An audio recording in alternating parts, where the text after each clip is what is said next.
Okay, 8ನೇ ತರಗತಿಯಲ್ಲಿ ನಿಮಗೆ ನಾನು ದಹನ ಮತ್ತು ಜ್ವಾಲೆ ಅಂತಕ್ಕಂಥ ಅಧ್ಯಾಯವನ್ನ ಪ್ರಾರಂಭ ಮಾಡ್ತದೆ. ಓಕೆ, ನೀವು ವಿದ್ಯಾರ್ಥಿಗಳು ಮೆಗ್ನೀಸಿಯಂ ಪಟ್ಟಿಯನ್ನು ಉಳಿಸಿದಂತ ನೆನಪಿದೆಯಾ ನಿಮಗೆ? 7ನೇ ತರಗತಿಯಲ್ಲಿ ಮೆಗ್ನೀಸಿಯಂ ಪಟ್ಟಿಯನ್ನ ಉಳಿಸಿದ ನೆನಪು ಇದೆಯೇ? ನೆನಪು ಮಾಡ್ಕೊಳ್ಳಿ. ಏನಾಯ್ತು ಹೇಳಿ ಮೆಗ್ನೀಸಿಯಂ? ನಾನು ನಿಮಗೆ ಪ್ರಯೋಗದಲ್ಲಿ ತೋರಿಸಿದ್ದೆ ನಾನು ಅಲ್ವಾ? ಮೆಗ್ನೀಸಿಯಂ ಪಟ್ಟಿಯನ್ನ ಏನ್ ಮಾಡಿದ್ವಿ ನಾವು? ಉರಿಸಿ ನಿಮಗೆ ಪ್ರಯೋಗದಲ್ಲಿ ತೋರಿಸಿದ್ವಿ ಅಲ್ವಾ? ಏನಾಯ್ತು? ಮೆಗ್ನೀಸಿಯಂ ಪಟ್ಟಿಯನ್ನ ಉರಿಸಿದಾಗ ನೋಡಿ, ಈ ತರ ಮೆಗ್ನೀಸಿಯಂ ಪಟ್ಟಿ ಅಂತ ಹೇಳಿ ಇದನ್ನ ನಾವು ಆಲ್ರೆಡಿ ಪ್ರಯೋಗದಲ್ಲಿ ನಾನೇ ತೋರಿಸಿದ್ದೆ ನಿಮ್ಗೆ ಅಲ್ವಾ? ಓಕೆ, ಈ ತರ ಮೆಗ್ನೀಸಿಯಂ ಪಟ್ಟಿಯನ್ನ ಸ್ಪಿರಿಟ್ ದೀಪದ ಸಹಾಯದಿಂದನೋ ಓಕೆ ಅಥವಾ ಬುನ್ಸನ್ ಬರ್ನರ್ ಸಹಾಯದಿಂದನೋ ಮೆಗ್ನೀಸಿಯಂ ಪಟ್ಟಿಯನ್ನ ಉರಿಸಿ ಅದನ್ನ ನಾನು ನಿಮಗೆ ತೋರಿಸಿದ್ದೆ. ಅವಾಗ ಏನಾಯ್ತು ಹೇಳಿ ನೋಡೋಣ. ಬಿಳಿ ಜ್ವಾಲೆಯೊಂದಿಗೆ ಉರಿದು ಏನ್ ಬಂತು? ಬೆಳಕು ಮತ್ತು ಉಷ್ಣ ಶಕ್ತಿ ಬಿಡುಗಡೆ ಆಯಿತು.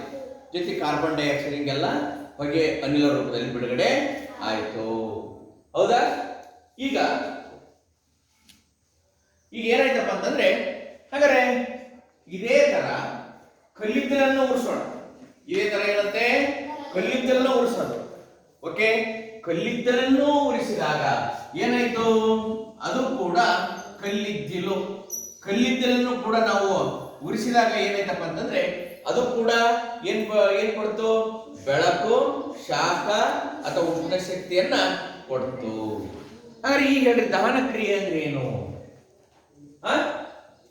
ಈಗ ನಾವು ವಾಕ್ಯ ಹೇಳುವುದಲ್ಲ, ದಹನ ಕ್ರಿಯೆ ಅಂದ್ರೆ ಏನು ಅಂತಂದು ಓಕೆ ಹೇಳಿ ನೋಡೋಣ. ದಹನ ಕ್ರಿಯೆ ಅಂದ್ರೆ ಏನು ನೋಡಿ. ದಹನ ಕ್ರಿಯೆ ಅಂದ್ರೆ ಏನಾಯ್ತು? ಇಲ್ಲೇ ನೋಡಿ, ನಾವು ಮೆಗ್ನೀಸಿಯಂ ಪಟ್ಟಿಯನ್ನು ಉರಿಸಿದ್ವಿ. ಇಲ್ಲಿ ಏನ್ ಮಾಡಿದ್ವಿ? ಕಲ್ಲಿದ್ದಲನ್ನ ಉರಿಸಿದ್ವಿ. ಮೆಗ್ನೀಸಿಯಂ ಪಟ್ಟಿಯ ಸಂಕೇತ ಏನು? Mg ಪ್ಲಸ್ ಉರಿಸಿದ್ವಿ ಅನ್ನೋಕೆ ಯಾರ ಜೊತೆ ಸೇರಿದ ವಸ್ತುಗಳು ಉರಿಲಿಕ್ಕೆ ಏನ್ ಬೇಕು ಅಂತ ನಿಮ್ಗೆ ಗೊತ್ತಿದೆ. ಏನ್ ಬೇಕು ಹೇಳಿ ನೋಡೋಣ. ಆಕ್ಸಿಜನ್ ಬೇಕು, ಆಮ್ಲಜನಕ ಬೇಕು, O2. ಓಕೆ, ಅವಾಗ ಏನಾಯ್ತು? ಇಲ್ಲಿ ಶಾಖ ಬಿಡುಗಡೆ ಆಯಿತು ಮತ್ತು ಅಥವಾ ಶಾಖ ಅಥವಾ ಇನ್ನೊಂದು ಹೆಸರೇನ ಉಷ್ಣ ಅಂತ ಕರೆಯೋಣ. ಉಷ್ಣ ಶಕ್ತಿ ಬಿಡುಗಡೆ ಆಯಿತು, ಬೆಳಕು ಬಿಡುಗಡೆ ಆಯಿತು.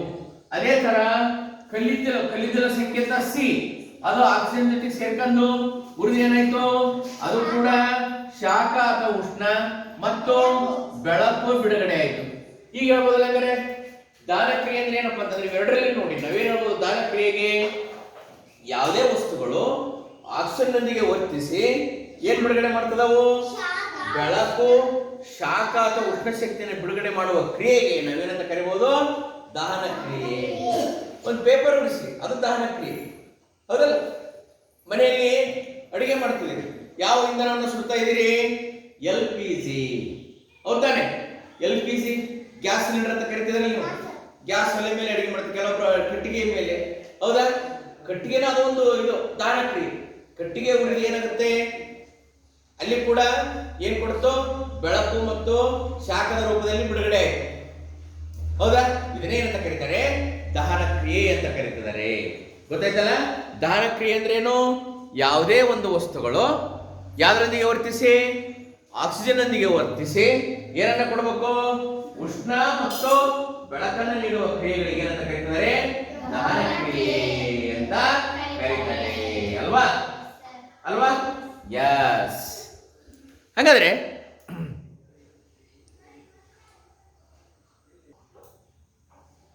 ಇಲ್ಲಿ ಒಂದು ಸಣ್ಣ ಚಟುವಟಿಕೆ ಕೊಟ್ಟಿದ್ದಾರೆ ನೋಡಿ.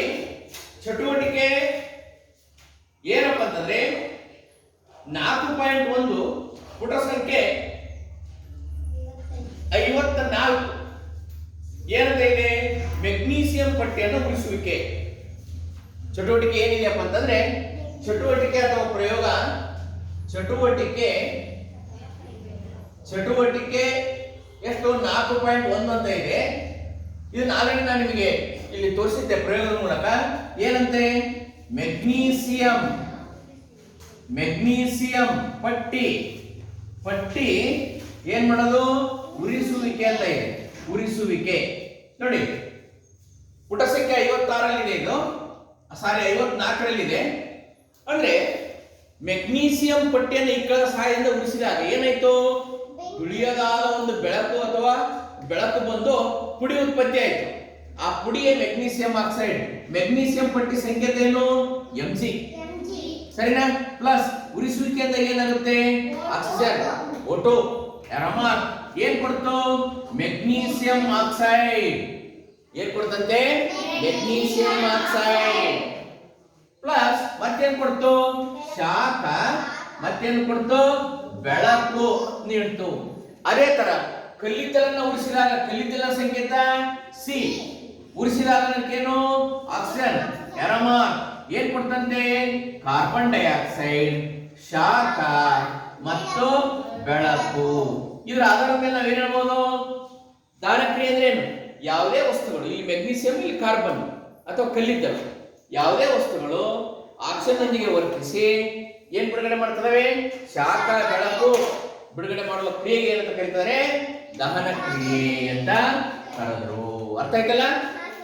ಈ ಪ್ರಯೋಗ ನಾವು ಮಾಡಿಸಿದ್ವಿ ಅಲ್ವಾ? ಎಸ್, ಈಗ ಹೇಳ್ಬೋದಲ್ಲ? ಹೇಳಿ ನೋಡೋಣ. ದಹನ ಕ್ರಿಯೆ ಅಂದ್ರೆ ಏನು?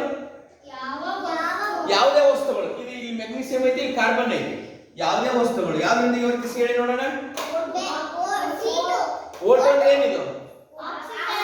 ಆಕ್ಸಿಜನ್ ನೊಂದಿಗೆ ವರ್ತಿಸಿ ಏನ್ ಬಿಡುಗಡೆ ಮಾಡಿದ್ವು? ಮತ್ತು ಬೆಳಕನ್ನ ಬಿಡುಗಡೆ ಮಾಡುವ ಕ್ರಿಯೆ ಅಂತ ಕರೀತಾರೆ ದಹನ ಕ್ರಿಯೆ ಅಂತ ಕರೆದ್ರು. ಹೌದಾನೆ? ಈಸಿ ಐತಲ್ವಾ? ಅದಕ್ಕೆ ದಹನ ಕ್ರಿಯೆ ಉದಾಹರಣೆ ಅದು. ಅರ್ಥ ಆಯ್ತಾ? ದಹನ ಕ್ರಿಯೆಗೆ ಏನದು? ಉದಾಹರಣೆ. ಹೇಳ್ಬೋದಲ್ಲ ದಹನ ಕ್ರಿಯೆ ಅಂದ್ರೆ ಏನಂತ ಪ್ರಶ್ನೆ ಕೇಳಿದ್ರಾಗ? ಓಕೆ ಓಕೆ, ಹೇಳಮ್ಮ ನೋಡೋಣ. ಸಿಂಚನ, ದಹನ ಕ್ರಿಯೆ ಅಂದ್ರೆ ಏನು? ನಾನು ಅದು ಉದಾಹರಣೆ, ಅದು ನೀವು ಅದು M2 ಅಲ್ಲ, ಇದು ನೋಡಿ 2 ಹಿಂಗ್ ಬರುತ್ತೆ. Mg ಅಂದ್ರೆ ಮೆಗ್ನೀಸಿಯಂ. Okay, magnesium. ನಾನು ಕೇಳಿದ ಪ್ರಶ್ನೆನ ದಹನ ಕ್ರಿಯೆ ಅಂದ್ರೆ ಏನಂತ ಕೇಳಿದೆ, ಇದು ಸಮೀಕರಣ ಕೇಳಿಲ್ಲ. ದಹನ ಕ್ರಿಯೆ ಅಂದ್ರೆ ಏನ್ ಹೇಳಿ? ಯಾವುದೇ ವಸ್ತುಗಳು ಯಾವ್ದೊಂದಿಗೆ? ಆಕ್ಸಿಜನ್ ನೊಂದಿಗೆ ವರ್ತಿಸಿ ಏನನ್ನ ಕೊಡಬೇಕು? ಶಾಖ ಮತ್ತು ಬೆಳಕನ್ನ ಕೊಡಬೇಕು. ಅಂತ ವಸ್ತು, ಅಂತ ಕ್ರಿಯೆ ಏನಂತ ಕರೀತದ ನಾವು? ದಹನ ಕ್ರಿಯೆ ಅಂತ ಕರೀತದವೆ. ಹೌದಾ? ಯಸ್. ಮುಂದ್ಕೋಗೋಣ, ನೋಡೋಣ. ಈಗ ಸಮೀಕರಣ ಹೇಳಿ ನೋಡೋಣ. ದಹನ ಕ್ರಿಯೆ ಉದಾಹರಣೆ. Mg ಅಂದ್ರೆ ಏನು? ಮೆಗ್ನೀಸಿಯಂ. ಓಟೋ ಅಂದ್ರೆ ಏನು?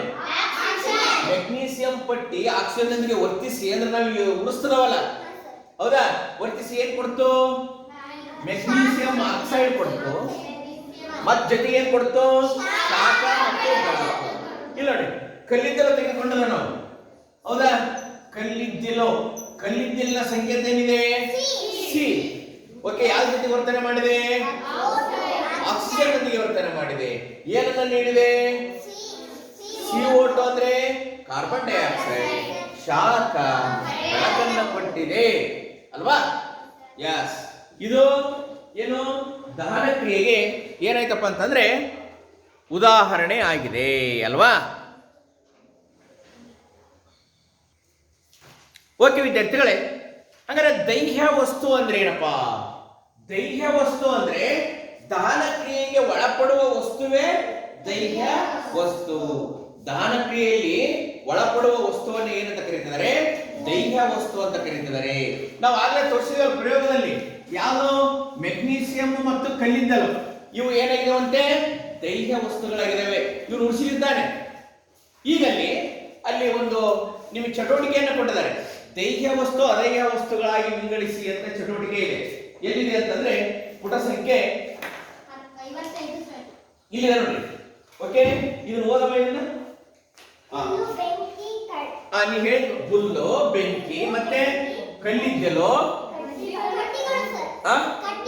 ಕಡ್ಡಿಗಳು. ಒಬ್ಬೊಬ್ಬರೇ ಮಾತಾಡ್ಬೇಕು, ಬೇರೆ ಯಾರು ಮಾತಾಡಬಾರ್ದು. ಸೀಮೆ ಎಣ್ಣೆ, ಮತ್ತೆ ಕಾಗದ, ಮತ್ತೆ ಕಬ್ಬಿಣದ ಮೊಳೆ, ಕಬ್ಬಿಣದ ಮೊಳೆ, ಮಾತಾಡಬಾರ್ದು, ಕಲ್ಲಿನ ಚೂರುಗಳು ನೋಡಿ, ಗಾಜು, ಕಲ್ಲಿನ ಚೂರು ಇತ್ಯಾದಿ. ನಾವ್ ಏನ್ ಮಾಡೋದು ಗೊತ್ತಾ, ಇವುಗಳಲ್ಲಿ ದೈಹ್ಯ ಯಾವುದು ಅದೈಹ್ಯ ಯಾವುದು? ದೈಹ್ಯ ಅಂದ್ರೆ ಹತ್ತಿಕೊಂಡು ಉರಿತಕ್ಕಂಥವು, ದಾನ ಕ್ರಿಯೆಗೆ ಒಳಪಡವು. ಅದೈಹ್ಯ ಅಂತಂದ್ರೆ ಉರಿದೇ ಇರತಕ್ಕಂಥ ವಸ್ತುಗಳು. ಈಗ ನಾವು ವಿಭಾಗ ಮಾಡೋಣ. ದೈಹ್ಯ ಅಂತ ಬರೀತಿದ್ದಾನೆ, ಈ ಕಡೆಗೆ ಏನಂತ ಬರೆದೆ? ದೈಹ್ಯ ವಸ್ತು. ಈ ನಿಮಗೆ ದೈಹ್ಯ ವಸ್ತು ಅಂದ್ರೆ ಏನಂತ ಹೇಳಿದಿರಿ? ದಾನ ಕ್ರಿಯೆಯಲ್ಲಿ ಒಳಗಾಗುವ ವಸ್ತುವೇ ದೈಹ್ಯ ವಸ್ತು. ಈಗ ನೋಡಿ, ಹುಲ್ಲು ಹತ್ಕೊಂಡು ಉರಿತೈತ ಇಲ್ಲ? ಯಾಸ್, ಹಾಗಾದ್ರೆ ಹುಲ್ಲನ್ನು ಎಲ್ಲಿ ಬರೆಯೋಣ? ದೈಹ್ಯ ವಸ್ತುವಿನಲ್ಲಿ ಬರೆಯೋಣ. ಓಕೆ. ಬೆಂಕಿ ಕಡ್ಡಿ ಉರಿಯುತ್ತೆ, ಇದು ಬೆಂಕಿ ಕಡ್ಡಿ ಉರಿಯುತ್ತಲ್ವಾ? ಅಂದ್ರೆ ಬೆಂಕಿ ಕಡ್ಡಿ ಇದು ಕೂಡ ದೈಹ್ಯ ವಸ್ತು ಆಗಿದೆ. ಕಲ್ಲಿದ್ದಿಲ್ಲ ಉರಿಯುತ್ತಾ ಇಲ್ವಾ? ಉರಿಯುತ್ತೆ. ಅಂದ್ರೆ ದೈಹ್ಯನ ಅದೈಹ್ಯನ? ದೈಹ್ಯ. ಕಲ್ಲಿದ್ದಿಲು, ಕಲ್ಲಿದ್ದಿಲು ಕಡ್ಡಿ ಬಂದಿದೆ. ಓಕೆ. ಸೀಮೆ ಎಣ್ಣೆ ಉರಿಯುತ್ತಾ ಇಲ್ವಾ? ಉರಿಯುತ್ತೆ. ಸೀಮೆ ಎಣ್ಣೆ ಅಂದ್ರೆ ಏನಾಯ್ತು? ದೈಹ್ಯ ಆಯ್ತು, ಸೀಮೆ ಎಣ್ಣೆ. ಮುಂದೋಗೋಣ. ಕಾಗದ ಉರಿಯುತ್ತೆ, ಇದು ದೈಹ್ಯ, ಕಾಗದ. ಹಾಗೆ ನೋಡಿ, ಅಂದ್ರೆ ಕಬ್ಬಿಣದ ಮಳೆ ಉರಿಯಲ್ಲ, ದೈಹ್ಯ. ಏನಂತಿದ್ದು? ದೈಹ್ಯ. ಕಲ್ಲಿನ ಚೂರು, ಕಲ್ಲಿನ ಚೂರು ಉರಿತತ್ತ ಇಲ್ಲ, ಆದ್ದರಿಂದ ಕೂಡ ಇದು ಕೂಡ ಅದೈಹ್ಯ ವಸ್ತು. ಕಲ್ಲಿನ ಚೂರು ಇದು ಕೂಡ ಅದೈಹ್ಯ ವಸ್ತುವಾಗಿದೆ ಅಲ್ವಾ? ಹಂಗಾರೆ ಗಾಜು ಕೂಡ ಅದೈಹ್ಯ ವಸ್ತುವಾಗಿದೆ. ನಾವಿಲ್ಲಿ ಹೆಂಗ್ ವಿಭಾಗ ಮಾಡಿದ್ವಿ? ದೈಹ್ಯ ಮತ್ತು ಅದೈಹ್ಯ ವಸ್ತುಗಳಾಗಿ. ಮರ, ಕಟ್ಟಿಗೆ ಅದು ಕೂಡ ಏನಾಗಿದೆ? ಅದೈಹ್ಯ ವಸ್ತುವಾಗಿದೆ. ಸಾರಿ, ಆ ದೈಹ್ಯ ವಸ್ತುವಾಗಿದೆ. ಮರನು ಕೂಡ ಉರಿಯುತ್ತೆ, ಕಾರ್ಬನ್ ಇಂದ ತಾನೇ ಮಾಡಲ್ಪಟ್ಟಿರೋದು ಅಲ್ವಾ? ಇಲ್ಲಿ ಬರ್ತಾ ನೋಡಿ, ಏನು? ಬೆಂಕಿ ಕಡ್ಡಿ ಮರದಿಂದ, ಕಾಗದನು ಕೂಡ ಮರದ ತಿರುಳಿಂದ ಉತ್ಪತ್ತಿ ಮಾಡಿದ್ವಿ ಅಲ್ವಾ?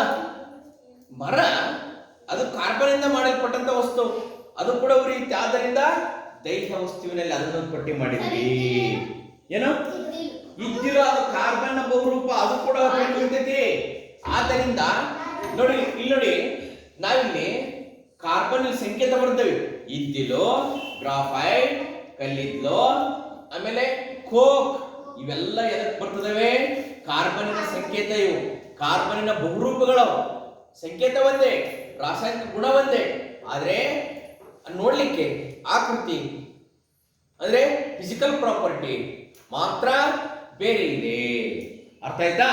ಹಂಗಾರೆ ಈಗ ಏನ್ ಮಾಡಿದಪ್ಪ ನಾವು ಅಂತಂದ್ರೆ, ದೈಹ್ಯ ಮತ್ತು ಅದೈಹ್ಯ ವಸ್ತುಗಳಾಗಿ ನಾವೇನ್ ಮಾಡಿದ್ವಿ? ವಿಂಗಡಿಸಿದ್ವಿ. ಆಯ್ತಾ ವಿದ್ಯಾರ್ಥಿಗಳೇ? ಇಲ್ಲೊಂದು ಚಟುವಟಿಕೆ ಇದೆ. ಏನಪ್ಪ ಚಟುವಟಿಕೆ ಅಂತಂದ್ರೆ, ಓಕೆ, ಚಟುವಟಿಕೆ 4.2 ಪುಟ 56. ಚಟುವಟಿಕೆ ಎಷ್ಟಿದೆ? 4. ಚಟುವಟಿಕೆ ಎಷ್ಟಿದೆ? 4.2 ಪುಟ ಸಂಖ್ಯೆ ಎಷ್ಟು? 56 ಇದೆ ವಿದ್ಯಾರ್ಥಿಗಳು. ಆದ್ರೆ ಇದು ಯಾವ ಉದ್ದೇಶ ಏನು ಗೊತ್ತಾ? ವಸ್ತುಗಳು ಉರಿಲಿಕ್ಕೆ ಏನ್ ಬೇಕು ಅನ್ನೋದು ಇದ್ರ ಮೂಲಕ ಗೊತ್ತಾಗುತ್ತೆ. ಓಕೆ, ಉದ್ದೇಶ ಏನು? ವಸ್ತುಗಳು ಉರಿಯಲಿಕ್ಕೆ ಅಥವಾ ದಹಿಸಲಿಕ್ಕೆ ಏನು ಬೇಕು ಅನ್ನೋದು ಕಂಡಿಡಿಯ. ಏನು ಬೇಕು? ಇಲ್ಲ ನೋಡಿ, ಒಂದು ಗಾಜಿನ ಏನೋ ಪ್ರಣಾಳ ಅಂದ್ರೆ ಎರಡು ಕಡೆ ಅದು ಓಪನ್ ಇರುತ್ತೆ. ಅಂದ್ರೆ ಎರಡು ಕಡೆ ಪ್ರವೇಶ ದ್ವಾರ ಇರ್ತಕ್ಕಂಥ ಗಾಜಿನ ಪ್ರಣಾಳ. ಮೊದಲು ಟೇಬಲ್, 3 ಟೇಬಲ್ ಮೇಲೆ ಏನ್ ಮಾಡೋದಪ್ಪ ಅಂತಂದ್ರೆ, ಒಂದು ಗಾಜಿನ ಪ್ರಣಾಳವನ್ನು ತೆಗೆದುಕೊಳ್ಳೋದು, ಒಂದು ಮೇಣದ ಬತ್ತಿಯನ್ನು ಹಚ್ಚೋದು, ಟೇಬಲ್ ಮೇಲೆ ಇರಿಸೋದು.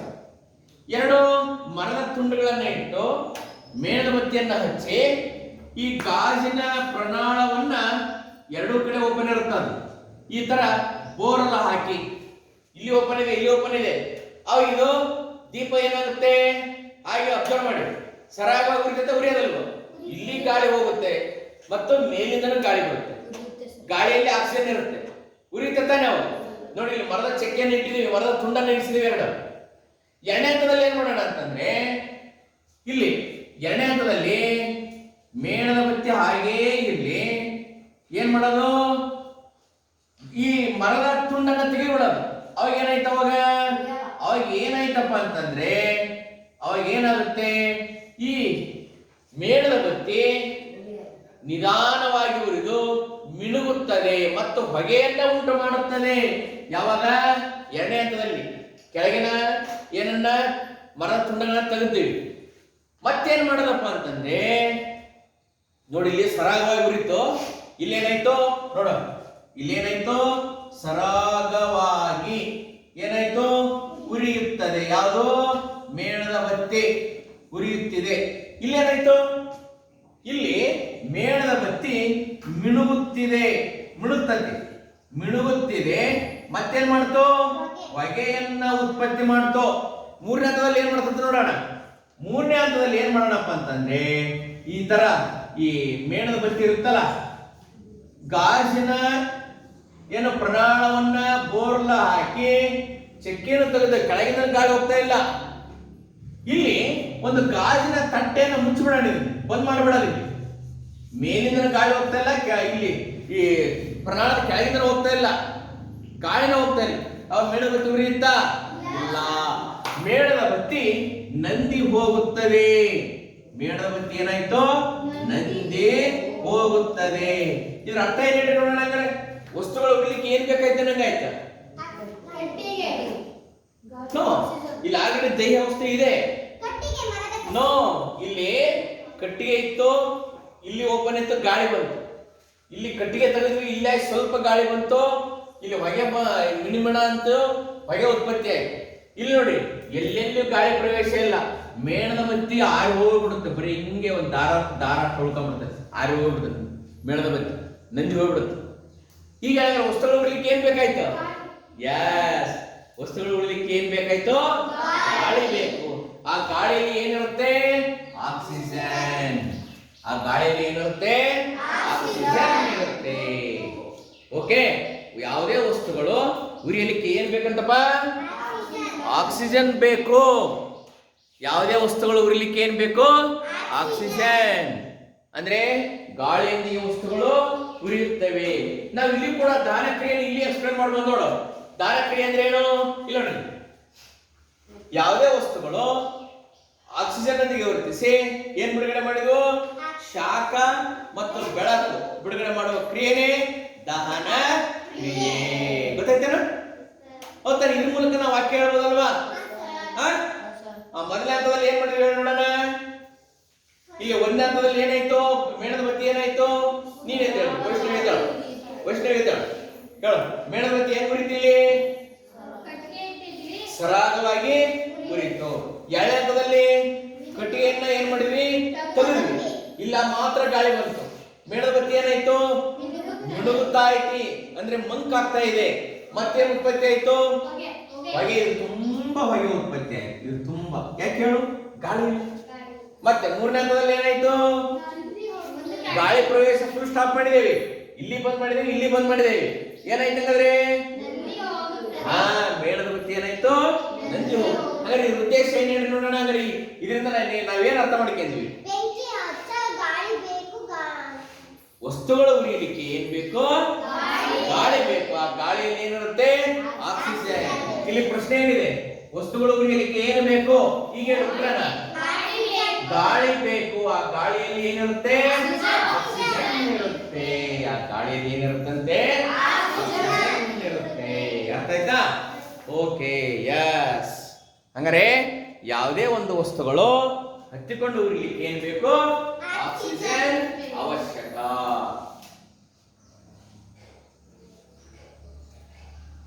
ಅರ್ಥವಾಯ್ತಾ? ಡೈಗ್ರಾಮ್ ಇದೆ ನೋಡಿ. ಎಷ್ಟು ಪುಟದಲ್ಲಿ ಡೈಗ್ರಾಮ್? ಡೈಗ್ರಾಮ್ ಎಲ್ಲಿದೆ ನೋಡಿ?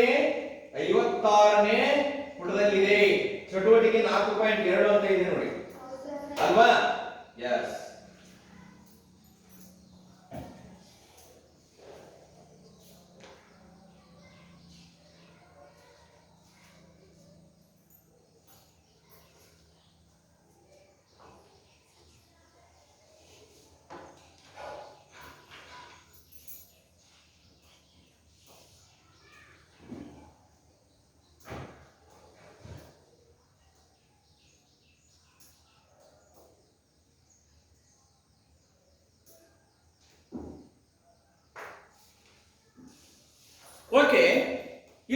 ಗೊತ್ತಾಗಿದೆ ವಿದ್ಯಾರ್ಥಿಗಳೇ, ವಸ್ತುಗಳು ಉರಿಲಿಕ್ಕೆ ಆಕ್ಸಿಜನ್ ಬೇಕು ಅಂತ ನಿಮ್ಗೆ ಗೊತ್ತಾಗಿದೆ.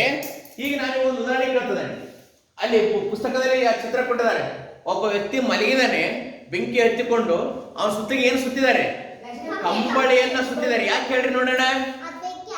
ಹಾ, ಬೆಂಕಿ ಆರ್ಲಿಕ್ಕೆ ಅಂದ್ರೆ ಏನನ್ನ ಪ್ರವೇಶವನ್ನು ನಿರ್ಬಂಧ ಮಾಡಿದ್ರು? ಈಗ ಆಕ್ಸಿಜನ್ ಬೇಕು ವಸ್ತು ಉರಿಲಿಕ್ಕೆ, ಅವನ ಸುತ್ತಲಿಗೆ ಕಂಬಳಿ ಸುತ್ತಿದಕ್ಕೆ ಅವನ ಆಕ್ಸಿಜನ್ ಏನಾದ್ರು ಸಪ್ಲೈ ಆಗ್ತಾ ಇಲ್ಲಿ ಇಲ್ಲ. ಹಾಗಾದ್ರೆ ಬೆಂಕಿ ಆರೋಗ್ಬಿಡುತ್ತೆ. ಗಾಳಿ ನಿರ್ಬಂಧಿಸಿದ್ರು, ಹೌದಾ? ಅವಾಗ ಅಲ್ಲಿ ಬೆಂಕಿ ನಂದುತ್ತೆ, ಆ ವ್ಯಕ್ತಿ ಬದುಕುಳಿಯುತ್ತಾನೆ. ಆದ್ದರಿಂದ ಯಾರಿಗಾದ್ರೂ ಬೆಂಕಿ ಅನಾಹುತ ಆದ ತಕ್ಷಣ ಮತ್ತೆ ನೀರು ಹಾಕ್ಬಾರ್ದು. ಏನ್ ಹಾಕ್ಬೇಕು ಕೇಳಿ ನೋಡೋಣ. ಫಸ್ಟ್ಗೆ ಯಾವ್ದಾದ್ರು ಬೆಡ್ಶೀಟು ಕಂಬಳಿ ನಾವು ಸುತ್ತರಿಸ್ಬಿಡ್ಬೇಕು. ಬೆಂಕಿ ತನ್ನ ಪಾಡಿನ ನಂದು ಬಿಡ್ತೈತಿ. ಅರ್ಥ ಆಯ್ತಾ? ಅವಾಗ ಆಕ್ಸಿಜನ್ ಸಪ್ಲೈ, ಆಕ್ಸಿಜನ್ ಪೂರೈಕೆ ನಿಲ್ಲುತ್ತೆ, ಬೆಂಕಿ ನಂದಿ ಹೋಗುತ್ತದೆ. ಹೌದಾ? ಅರ್ಥ ಆಯ್ತಿಲ್ಲ? ಕಾಡಿಗೆ ಚೆನ್ನಾಗಿ ಯಾವ್ದಾದ್ರು ಬೆಂಕಿ ಬಿದ್ದಾಗ ಅಗ್ನಿಶಾಮಕ ದಳದವ್ರು ಮಾಡೋದು ಅಷ್ಟೇ. ಏನ್ ಮಾಡ್ಬಿಡ್ತಾರೆ ಗೊತ್ತಾ? ಜೋರ ನೀರನ್ನು ಹೊಡಿತಾರೆ. ನೀರನ್ನು ಹೊಡೆದ್ರಿಂದ ಏನಾಯ್ತು? ನೀರಾವಿ ಉತ್ಪತ್ತಿಯಾಗಿ ಅದ್ರ ಸುತ್ತಲಿಗೆ ಆವರಿಸಿ ಆಕ್ಸಿಜನ್ ಪೂರೈಕೆನ ನಿಲ್ಲಿಸ್ತದ. ಅವಾಗ ಬೆಂಕಿ ಏನೋ ಸಡನ್ ಆಗಿ ಏನಾಗುತ್ತೆ? ಆಟೋಮೆಟಿಕ್ ಆಗಿ ಬಂದಾಗುತ್ತೆ, ನಿಲ್ಲಾಗುತ್ತೆ. ಆಕ್ಸಿಜನ್ ಪೂರೈಕೆಯನ್ನ ಬಂದ್ ಮಾಡದೆ ಬೆಂಕಿ ನಂದಿಸುವ ಕೆಲಸದ ಮುಖ್ಯ ಉದ್ದೇಶ ಅಲ್ವಾ? ಯಾಸ್. ಈಗ ವಿದ್ಯಾರ್ಥಿಗಳೇ, ಹಂಗಾರೆ ಇಲ್ಲಿ ಮತ್ತೊಂದು ಪ್ರಯೋಗ ಮಾಡೋಣ. ಏನಪ್ಪಾ ಅಂತಂದ್ರೆ,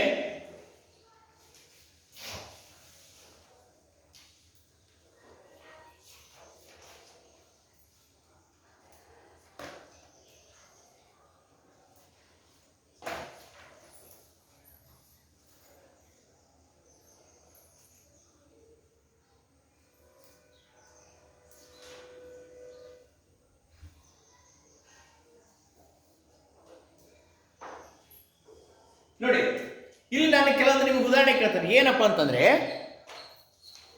ಕಟ್ಟಿಗೆ ಉರಿಸಲಿಕ್ಕೆ ತಾಪ ಹೆಚ್ಚಿಗೆ ಬೇಕು ಕಡಿಮೆ ಬೇಕು? ಕೆಲವೊಂದು ವಸ್ತು ಬರೀತದೆ ನಾನು. ಕಟ್ಟಿಗೆ, ಇಲ್ಲಿ ನೋಡಿ, ಕಟ್ಟಿಗೆ, ಇಲ್ಲಿ ನನ್ನ ಪ್ರಶ್ನೆ ಉತ್ತರ ಕೊಡಿ. ಕಟ್ಟಿಗೆ ಉರಿಸಲಿಕ್ಕೆ ನೀವು ಹೆಚ್ಚಿಗೆ ಹೊತ್ತು ಕಾಯಿಸ್ಬೇಕಾ ಅಥವಾ ಬಿಸಿ ಮಾಡಬೇಕಾ, ಉಷ್ಣ ಪಡ್ಬೇಕಾ, ಕಡಿಮೆ ಹೊತ್ತು ಉಷ್ಣ ಪಟ್ರೆ ಸಾಕ? ಬಹಳ ಹೊತ್ತು ಉಷ್ಣ ಪಡ್ಬೇಕು, ಉರಿಸ್ಬೇಕು. ಸೀಮೆ ಎಣ್ಣೆ, ಸೀಮೆ ಎಣ್ಣೆ ಸ್ವಲ್ಪ ಶಾಖ ಕೊಟ್ಟರೆ ಸಾಕು, ಉಷ್ಣ ಸಾಕು, ಹೌದಾ? ಓಕೆ. ಪೆಟ್ರೋಲು ಸ್ವಲ್ಪ ಉಷ್ಣ ಕೊಟ್ಟರೆ ಸಾಕು, ಹತ್ಕೊಂಡು ಹೋಗ್ತದೆ ಅಲ್ವಾ? LPG ಸ್ವಲ್ಪ ಉಷ್ಣ ಕೊಟ್ಟರೆ ಸಾಕು. ಕಾಗದ, ಕಾಗದ ಸ್ವಲ್ಪ ಉಷ್ಣ ಕೊಟ್ಟರೆ ಸಾಕು, ಹತ್ಕೊಂಡು ಹೋಗ್ತದೆ. ಗಾಜು ಬಹಳ ಉಷ್ಣ ಕೊಡಬೇಕು ಅಲ್ವಾ? ಈಗ ನೋಡಿ, ಕಾಗದ ಸ್ವಲ್ಪ ಉಷ್ಣ ಕೊಟ್ಟರೆ ಸಾಕು, ಹತ್ಕೊಂಡು ಕಟ್ಟಿಗೆ ಬಹಳ ಉಷ್ಣ ಕೊಡಬೇಕು, ಸೀಮೆ ಎಣ್ಣೆ ಸ್ವಲ್ಪ ಕೊಡಬೇಕು. ಹಂಗಾದ್ರೆ ಯಾವ ಒಂದು ವಸ್ತುವಿಗೆ, ಅಂದರೆ ಯಾವುದೇ ಒಂದು ವಸ್ತುಗಳು ದಹಿಸಲು ಬೇಕಾದ ಉಷ್ಣತೆ ಅಥವಾ ತಾಪವೇ ಏನಂತ ಕರೀತಾರೆ? ಜ್ವಲನ ತಾಪ. ಏನಂತ ಕರೀತಾರಂತೆ? ಜ್ವಲನ ತಾಪ. ಯಾವುದೇ ಒಂದು ವಸ್ತುಗಳು, ಓಕೆ, ಯಾವುದೇ ಒಂದು ವಸ್ತುಗಳು ಹೊತ್ತಿಕೊಂಡು ಉರಿಯಲು ನೀಡಬೇಕಾದ ಉಷ್ಣತೆಗೆ ಏನಂತ ಕರೀತೀವಿ ನಾವು? ಅದರಿಂದ ಜ್ವಲನ ತಾಪ ಅಂತ ಕರಿತೀವಿ. ಇದರಲ್ಲಿ ಅತಿ ಹೆಚ್ಚು ಜ್ವಲನ ತಾಪ ಯಾವ ಹೊಂದಿದೆ ಹೇಳಿ ನೋಡೋಣ. ನೋ, ಕಡಿಮೆ ಶಾಖ, ಕಡಿಮೆ ಉಷ್ಣ ಪಟ್ಟರೆ ಸಾಕು. ಅತಿ ಹೆಚ್ಚು ಯಾವ್ದೈತಿ? ನೋಡು, ಈ ಅತಿ ಹೆಚ್ಚು ಕಟ್ಟಿಗೆ ಒಂದೈತಿ, ಕಡಿಮೆ ಯಾವ್ದೈತಿ? LPG. ಜ್ವಲನ ತಾಪ ಅಂದ್ರೆ ಏನಪ್ಪಾ ಅಂತಂದ್ರೆ, ಯಾವುದೇ ಒಂದು ವಸ್ತುಗಳು ದಹಿಸಲು ನೀಡಬೇಕಾದ ಕನಿಷ್ಠ ಉಷ್ಣವೇ ಅಥವಾ ತಾಪಕ್ಕೆ ಏನಂತ ಕರೀತಾರೆ? ಜ್ವಲನ ತಾಪ. ನೋಡಿ, ಕಟ್ಟಿಗೆಗೆ ಬಹಳ ತಾಪ ಕೊಡಬೇಕು, ಗಾಜಿಗೆ ಇಲ್ಲಿ ಹೆಚ್ಚಿನ ತಾಪ ಕೊಡಬೇಕು, ಜ್ವಲನ ತಾಪ ಹೆಚ್ಚಿದೆ.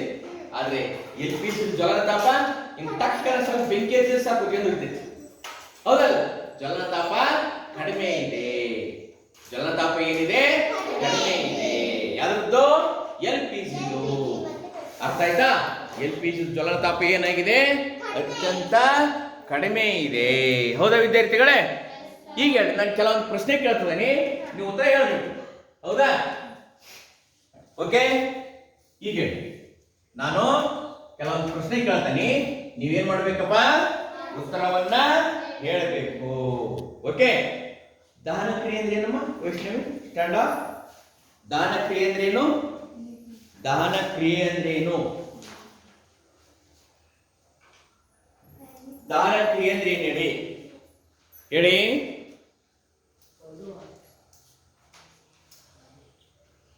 ದಹನ ಕ್ರಿಯೆ ಯಾರು ಹೇಳ್ತೀರಿ? ಒಂದು ವಸ್ತುವು ಆಕ್ಸಿಜನ್ನೊಂದಿಗೆ ವರ್ತಿಸಿ ಉಷ್ಣವನ್ನು ಬಿಡುಗಡೆ ಮಾಡುವ ರಾಸಾಯನಿಕ ಪ್ರಕ್ರಿಯೆಗೆ ದಹನ ಎನ್ನುವರು. ಜ್ವಲ ಏನೋ ದಹನ ಅಥವಾ ಎನ್ನುವರು. ಹೌದು ತಾನೆ? ಓಕೆ, ಹಂಗಾರೆ ಸಿಟ್ ಡೌನ್ ಪ್ಲೀಸ್. ದಹನ ಕ್ರಿಯೆಗೆ ಒಂದು ಉದಾಹರಣೆ ಕೊಡ್ರಿ. ಮೆಗ್ನೀಸಿಯಂ ತಂತೆ. ಎದ್ದಳ ಪುಟ್ಟ. ಮೆಗ್ನೀಸಿಯಂ ತಂತೆ ಮತ್ತು ಮೆಗ್ನೀಸಿಯಂ ಪಟ್ಟಿಯನ್ನ ಉರಿಸಿದಾಗ ಏನ್ ಬಿಡುಗಡೆ ಆಯ್ತು? ಉಷ್ಣ ಮತ್ತು ಶಾಖ ಬಿಡುಗಡೆ ಆಯಿತು. ಏನನ್ನು ಉರಿಸಿದಾಗ? ಮೆಗ್ನೀಸಿಯಂ ಪಟ್ಟಿಯನ್ನ ಉರಿಸಿದಾಗ. ಇದು ಒಂದು ಉದಾಹರಣೆ. ಮತ್ತೊಂದು ಉದಾಹರಣೆ ಯಾರು ಕೊಟ್ಟಿರಿ? ಎದ್ದಳು ಭಾರತಿ. ಒಬ್ಬರೇ ಹೇಳ್ಬಾರ್ದು. ಭಾರತಿ ನೀನ್ ಹೇಳವ. ಕಲ್ಲಿದ್ದಲನ್ನು ಉರಿಸಿದಾಗ ಕೂಡ ಏನಾಯ್ತು? ಉಷ್ಣ ಮತ್ತು ಬೆಳಕಿನ ಶಕ್ತಿ ಬಿಡುಗಡೆ ಆಯಿತು. ಓಕೆ, ಹಾಗಾದ್ರೆ ನನ್ನ ಮುಂದಿನ ಪ್ರಶ್ನೆ ಏನಪ್ಪಾ ಅಂತಂದ್ರೆ, ಕಾಗದ, ಕಟ್ಟಿಗೆ, ಸೀಮೆಣ್ಣೆ, ಪೆಟ್ರೋಲ್, LPG ಗಾಜ್, ಇದರಲ್ಲಿ ಯಾವ್ದು ಬೇಗ ಹತ್ಕೊಂಡು ಇರ್ತೈತಿ? LPG. ಹೌದಾ? ಈಗ ನನ್ನ ಪ್ರಶ್ನೆ ಏನ್ ಗೊತ್ತಾ? ಜ್ವಲನ ತಾಪ ಅಂದ್ರೆ ಏನು ಹೇಳ? ಜ್ವಲನ ತಾಪ, ಜ್ವಲನ ತಾಪ ಅಂದ್ರೆ ಏನು ಅನ್ನೋದು ಹೇಳ್ಬೇಕೀಗ. ಓಕೆ, ಒಂದು ವಸ್ತುವು ಬೆಂಕಿಯಿಂದ ಎದ್ದಿದ್ದಂತ ಹೇಳಿ. ಒಂದು ವಸ್ತುವು ಬೆಂಕಿಯಿಂದ ಹೊತ್ತಿಕೊಳ್ಳುವ ಕನಿಷ್ಠ ತಾಪವನ್ನು ಅದರ ಜ್ವಲನ ತಾಪ ಎನ್ನುವರು. ಯಸ್, ಯಾವುದೇ ಒಂದು ವಸ್ತು ಬೆಂಕಿಯಿಂದ ಹತ್ತಿಕೊಳ್ಳುವ ಕನಿಷ್ಠ ತಾಪವೇ ಅದರ ಏನಂತೆ? ಜ್ವಲನ ತಾಪ. ಅದರ ಜ್ವಲನ ತಾಪ. Very good. ಈಗ ಅಲ್ಲಿ ಬೋರ್ಡ್ ಮೇಲೆ ನಾನು ಏನೇನು ಬರ್ತಾನೆ? ಕಾಗದ, ಕಟ್ಟಿಗೆ, ಸೀಮೆ ಎಣ್ಣೆ, ಪೆಟ್ರೋಲ್, LPG ಅಂತ ಬರ್ತೇನೆ. ಇದರಲ್ಲಿ ಜ್ವಲನ ತಾಪ ಅತಿ ಹೆಚ್ಚು ಯಾವ್ದು ಹೇಳಿ ನೋಡೋಣ? ಕಟ್ಟಿಗೆ. ಜ್ವಲನ ತಾಪ ಅತಿ ಕಡಿಮೆ ಯಾವುದು? LPG ಅಲ್ವಾ? ಹತ್ತಿದ ತಕ್ಷಣ ಹತ್ಕೊಂಡ್ಬಿಡುತ್ತದೆ LPG ಅಲ್ವಾ? ಓಕೆ, ನೀವೇನು ಹೇಳ್ತೀರಿ? ಜ್ವಲನ ತಾಪ ಅಂದ್ರೆ ಏನು? Stand up. ಜ್ವಲನ ತಾಪ ಹೇಳಿ. ಹೇಳಪ್ಪ. ಮತ್ತೆ ಹೇಳ್ತೀರಿ? ಒಂದು ವಸ್ತುವು ಹೇಳಮ್ಮ. ಒಂದು ವಸ್ತುವು ಬೆಂಕಿಯಿಂದ ಹೊತ್ತಿಕೊಳ್ಳುವ ಕನಿಷ್ಠ ತಾಪವನ್ನು ಅದರ ಜ್ವಲನ ತಾಪ ಎನ್ನುವರು. ಯಸ್, ಮತ್ತೆ ಹೇಳ್ತೀರಿ? ಹೇಳಿ. ಒಂದು ವಸ್ತುವು ಬೆಂಕಿಯಿಂದ ಹೊತ್ತಿಕೊಳ್ಳುವ ಕನಿಷ್ಠ ತಾಪವನ್ನು ಅದರ ಜ್ವಲನ ತಾಪ ಎನ್ನುವರು. ಜ್ವಲನ ತಾಪ ಎನ್ನುವರು. Very good. ಮತ್ತೆ ನೀನು ಹೇಳಪ್ಪ. ಎದ್ದಳು. ಜ್ವಲನ ತಾಪ ಅಂದ್ರೆ ಏನು? ಒಂದು ವಸ್ತುವ ಬೆಂಕಿದಿಂದ ಹತ್ತಿಕೊಳ್ಳಲು ಕನಿಷ್ಠ ತಾಪವನ್ನು ಜ್ವಲನ ತಾಪ ಎಂದು ಕರೆಯುತ್ತಾರೆ. ಓಕೆ, ನೀನು ಹೇಳ. ಜ್ವಲನ ತಾಪ ಅಂದ್ರೆ ಕೂತ್ಕೊಳ್ಳಿ, ನೀವು ಕೂತ್ಕೊಳ್ಳಿ. ಒಂದು ವಸ್ತುವು ಬೆಂಕಿಯಿಂದ ಹೊತ್ತಿಕೊಳ್ಳುವ ಕನಿಷ್ಠ ತಾಪವನ್ನು ಅದರ ಜ್ವಲನ ತಾಪ ಎನ್ನುವರು. Very good, very good. ನೀನು ಹೇಳಪ್ಪ. ಒಂದು ವಸ್ತು ಬೆಂಕಿಯಿಂದ ಹತ್ತಿಕೊಳ್ಳುವ ಕನಿಷ್ಠ ತಾಪವನ್ನು ಅದರ ಜ್ವಾಲಾತಾಪ ಎನ್ನುವರು. ಜ್ವಲನ ತಾಪ ಎನ್ನುವರು. ಸಿಡ.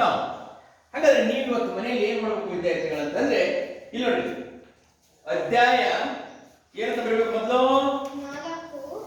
ಅಧ್ಯಾಯ 4 ದಹನ ಮತ್ತು ಜ್ವಾಲೆ ಅಂತ ಬರೆದು ನಾನು ಇವತ್ತು ಪ್ರಶ್ನೆ ಕೊಡ್ತೇನೆ. ಏನಪ್ಪಾ ಅಂತಂದ್ರೆ, ಬರ್ಕೊಳ್ಳಿ ನಿಮ್ ನೋಟ್ಸ್ ಅಲ್ಲಿ. ದಹನ ಎಂದರೇನು?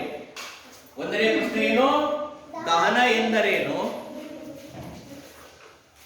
ದಹನ ಎಂದರೇನು? ಉದಾಹರಣೆ ಕೊಡಿ ಮತ್ತು ಸಮೀಕರಣ ಬರೆಯಿರಿ ಅಂತ ಬರೀಬೇಕು. ದಹನ, ಒಂದನೇ ಪ್ರಶ್ನೆ ಏನು? ದಹನ ಎಂದರೇನು? ಎಂದರೇನು? Question mark. ಉದಾಹರಣೆ, ಉದಾಹರಣೆ ಮತ್ತು ಏನ್ ಬರೀಬೇಕು? ಸಮೀಕರಣ. ಉದಾಹರಣೆ ಮತ್ತು ಸಮೀಕರಣ ಬರೆಯಿರಿ. ಎರಡನೇದು ಏನಪ್ಪಾ ಅಂತಂದ್ರೆ, ಅಲ್ಲಿ ಒಂದು ಕೋಷ್ಟಕ ಇದೆ ನೋಡಿ. ಎಲ್ಲಿದೆ ಕೋಷ್ಟಕ? ಎಲ್ಲಿದೆ ಕೋಷ್ಟಕ ನೋಡಿ? 4.1 ದೈಹ್ಯ ಮತ್ತು ಅದೈಹ್ಯ ವಸ್ತುಗಳ ಪಟ್ಟಿ ಬರೆಯಿರಿ. ಇವೆರಡು ಮಾಡ್ಕೊಂಡು ಬರ್ಬೇಕು. ಬರೀತಾ ನೋಡಿ ಇನ್ನೊಂದ್ಸರಿ. ದೈಹ್ಯ ಅದೈಹ್ಯ ವಸ್ತುಗಳ ಪಟ್ಟಿ ಬರೆಯಿರಿ. ಇವೆರಡು ನಿಮಗೆ ಏನಪ್ಪಾ ಅಂತಂದ್ರೆ ಹೋಮ್ವರ್ಕ್. ಇವೆರಡು ಏನಪ್ಪ ನಿಮಗೆ ಹೋಮ್ವರ್ಕ್ ಬರ್ಕೊಂಬನ್ನಿ. ಅರ್ಥ ಆಯ್ತಾ?